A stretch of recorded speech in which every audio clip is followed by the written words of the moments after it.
Alô galera, Vasco Análise aqui, Marcelo falando. Bom, saiu agora, TJ, Rio de Janeiro, Tribunal de Justiça, designou a data do dia 7 de maio para o julgamento do agravo de instrumento, né? Para quem não está familiarizado com essa situação, para quem caiu aqui de paraquedas, para quem não se importa muito, mas quer alguma coisa sintetizado, um sumo, vamos lá. Pedrinho, assim que assumiu a presidência do Vasco, em janeiro do ano passado, começou a trabalhar para tirar a 777 do controle acionário, tirar a 777 do Vasco, diante das diversas irregularidades e descumprimentos contratuais perpetrados pela 777/EICAP. Em abril ou maio, não vou lembrar agora, precisar, né?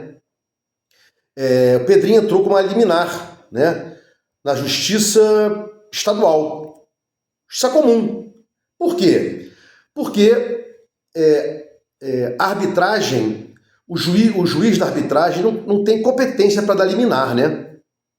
Então ele tem que entrar, teria que entrar no TJ, como entrou, pedindo ao final o controle acionário da Vasco SAF para o CRVG, né, enquanto se discute a questão da arbitragem, porque dos contratos assinados entre Vasco, né, CRVG e 777 para criação da Vasco SAF, né, na qual a 777 era majoritária, ou né, está em discussão ainda.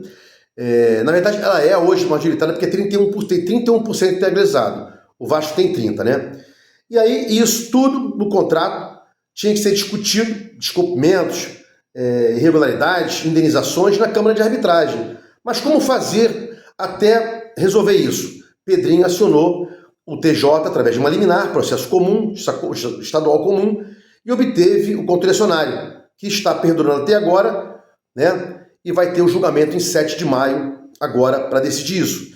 Em parcas linhas, esse é o histórico, né? E, no meu modesto ponto de vista, a 777 sabe que vai perder o controle acionário, não tem como um juiz, no caso, o desembargador, né? O monocrático, toda vez que alguém entra com uma liminar, embaixo, que a gente chama juiz de piso, de primeira instância, e há um agravo, né? O relator de prima pode aceitar a liminar do cara, cassando, né, a decisão embaixo e tal. E não, o desembargador relator manteve a decisão do Vasco no controle acionário e agora vai para um trio, né, o colegiado de desembargadores. Acho muito difícil que haja alguma mudança, né? Então, meu modesto ponto de vista, a 777 ela não quer perder o controle acionário definitivamente, ela postergou isso, né, com relação a não apresentar procurações, provando que o mandatário que está à frente do processo tem poderes, né, para agir em nome do Vasco. Quem passou poderes para o escritório de advocacia que está à frente dessa ação tem poderes e tal, tudo isso aí. E ela não quer perder o controle acionário. Por quê? Ela vai perder poder de barganha. Obviamente, né? Vai ter a Câmara de Arbitragem vai continuar julgando a situação para no final dar uma sentença arbitral, mas até lá o Vasco vai continuar com o controle acionário. Não tem como ser diferente, né? Então, dia 7 de maio, aqui rapidamente, sintetizando, vai ter a decisão do agravo de instrumento que vai manter o Vasco no controle acionário da Vasco SAF. Isso aí é inexorável. Seguindo aqui, né? O Pedrinho colocou lá, o Vasco colocou, vamos reaver a conexão entre o Vascaíno e o Maracanã e blá blá blá tal. Nunca se esqueçam, já falei isso aqui várias e várias vezes, que o Salgado, quando fez os contratos com a 7777, o que ele fez? Ele colocou cláusula lá que quando o Vasco jogasse em São Januário, pagaria um valor ao CRVG. Ele estaria alugando São Januário para 777 para o Vasco jogar, para Vasco SAF jogar, né? Então, eles começaram a abandonar o Maracanã quando criando essa fonte de renda, né? Deram para 777 de mão beijada, ao argumento de não, pô, vamos criar aqui uma receita. Olha, 777, quando o Vasco jogar aqui em São Januário, você vai pagar um institucional, um valor. Lá era vantagem para os caras alugar. Então lá atrás o Vasco começou a abandonar o Maracanã. E houve a primeira licitação, o Vasco Campeiro não quis, né? Não podia e tal. E houve a segunda licitação aqui, a final agora vencida pelo Flamengo e Fluminense. Vasco e W Torre perderam, por quê? O Vasco não deu o valor para ganhar, né? E foi muito pequena a parcela, complicado, meio esquisito isso aí, né? E nesse ínterim, entre primeira licitação e segunda licitação, vários TPUs, termos de permissão de uso, que o Vasco discutiu lá, mas, friso, não quis brigar em sede administrativa com relação à licitação e até o final, com todos os recursos administrativos, e não quis entrar na justiça para anular isso aí, né? Então, quem não quis a conexão com o Maracanã, Pedrinho, foi o Salgado Roxo, foi o Amarelo do Pedrinho, que não quis brigar de frente com nenhum desses caras aí, né? O torcedor, Pedrinho, jamais perdeu a conexão do Maracanã. Conexão essa que foi fechada definitivamente, né? Ou criada definitivamente com aquele gol do Roberto Dinamite em cima do Osmar, o gol mais bonito do Maracanã. Inclusive ontem foi aniversário dele, né? Foi aniversário dele, parabéns ao maior de todos do Vasco, nunca vai ter igual, né? E não só o gol mais bonito, o Maracanã tem o maior artilheiro dele, que chama-se Roberto Dinamite, o gol mais bonito, Roberto Dinamite, o primeiro campeão no Maracanã é o Vasco, né? Então não tem como o Vasco não ter conexão. Vocês que abriram mão do Maracanã para Flamengo e Fluminense, alijando o torcedor do Vasco do referido estádio, né? Promoção para amanhã, promoção para sábado, né? Que o Pedrinho está dizendo aí através do CRVG, olha, vamos ter uma promoção para o sócio, né? Sócio torcedor no Maracanã para ver Vasco e Flamengo. Tem que ter outras promoções do Off Rio.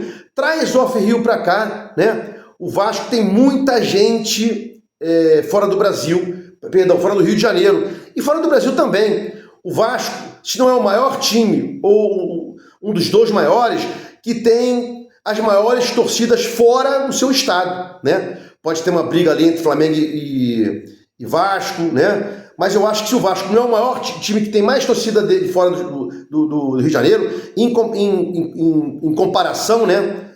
Estatisticamente, em cálculos, pode ser o Flamengo, talvez o Corinthians. Então tem que fazer promoções para esse pessoal estar cada vez mais perto do Vasco, né? Bom, tô vendo aí com bastante gosto, né? E eu reclamo isso aqui direto e sempre falo, né? O time, para ser 10, tem que ter um veterano foda, né? Um experiente mais ou menos e um garoto pronto para subir, para entrar nesse lugar aí, né? E a gente está vendo o Paulinho agora ser relacionado para o jogo contra o Ceará, muito bom. Falta aí o Zucarello, falta o Luiz Gustavo, falta o Lincoln. Essa base tem que aparecer, né? Agora vamos trocar uma ideia rapidinho sobre isso aí, né? Soltei outros vídeos, falo bastante de parte estratégica, né? Concretamente, não fico aqui conjecturando o time que eu acho que tem que colocar, nada disso, né? Amanhã, como o Couto vai estar poupado, né? Não viajou Couto e mais outro, Tietê, né? Na casa do adversário, tem que jogar o Paulinho, que marca mais, né? Hugo e Paulinho fechando mais. Tenta colocar o Nuno na função do Coutinho. Bota o Garré na esquerda, Adson na direita. O Adson não está pronto, vamos ver o que pode ser feito. O Vasco tem que começar a colocar alguém no lugar do Couto, quando ele for poupado, ou no lugar do Couto, quando ele sair, que não seja o Payet. Payet não vai renovar, já disseram isso aí. Então eu acho ruim amanhã, por exemplo, colocar o Payet, né? Porque o Vasco tem que desmamar o Payet. Você não para de tomar o remédio? Você não faz o desmame? Para com isso, não vai usar mais o Payet, para de usar, né? Mas ele tem um passe ótimo, lindo, maravilhoso, mas o Vasco tem que aprender a jogar quando não tiver o Couto, sem o Payet. Bota outro, porque o Payet não vai ter o contrato renovado agora a partir de maio. Então, tem que mexer isso aí, né? Outra coisa, no lugar do Couto, já falei aqui, talvez possa ser o Nuno ou o Garré, né? No lugar do Tietê, que marca pouco, quando for jogar fora, o Paulinho, né? E uma coisa interessante, né? A gente não pode esquecer que lá atrás eu reclamava que os volantes saíam muito ou ficavam sozinhos, né? Era um volante só contra naquele 4-3-3 maluco do Paiva, né? E agora a mesma coisa aí, né? A gente viu um buraco sendo feito pelos volantes, o Hugo Moura saindo um pouco, o Tietê parecia um meia, quase não fazia função de volante, daí o Sport deitou rolando no meio de campo, em alguns momentos, e a zaga paradinha, tem que avançar mais, tem que entrar para impedir esse buraco. A gente reclamava do Léo Pelé e do Maicon, que era um cara, o Maicon era o mais lento possível, né? Ficava atrás para não levar a bola nas costas nem perder um X1. Então tem que subir a marcação, tem que subir os zagueiros.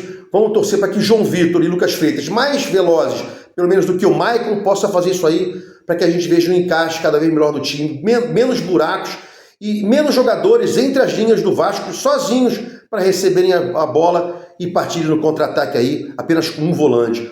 Tem que ter dois marcando. Tietê não marca tanto quanto o Paulinho. Se for o Paulinho eleito para jogar amanhã, escolhido, vamos torcer para que seja um jogo bom, para que o Vasco continue evoluindo, porque é o que tem. Não adianta ficar reclamando, criticando, fora carinho, nada disso. É o que tem aí, o elenco é esse, o time é esse, é limitado, mas temos que apoiar e insistir para que seja feito uma escalação repetida, para que o time pegue cancha desse Campeonato Brasileiro, que é extenso, né? E o mês de abril aí terão jogos pra caramba, daqui a pouco vai ter lá a parada pro Super Mundial, então desorganização do Campeonato Brasileiro, perdão, do cronograma do Brasil, CBF e tal, não pode ser desorganização do Vasco. O Vasco tem que tentar organizar-se nessa bagunça aí, que é calendário. Um mês com 10 jogos, outro mês com 5, é complicado demais, né? Se gostou dos comentários, inscreva no meu canal, Vasco Análise. Dá um like para mostrar o YouTube engajamento, sininho para mostrar o YouTube que você quer receber meus vídeos quando forem ao ar. Vasco Análise, fique com Deus e até o próximo vídeo.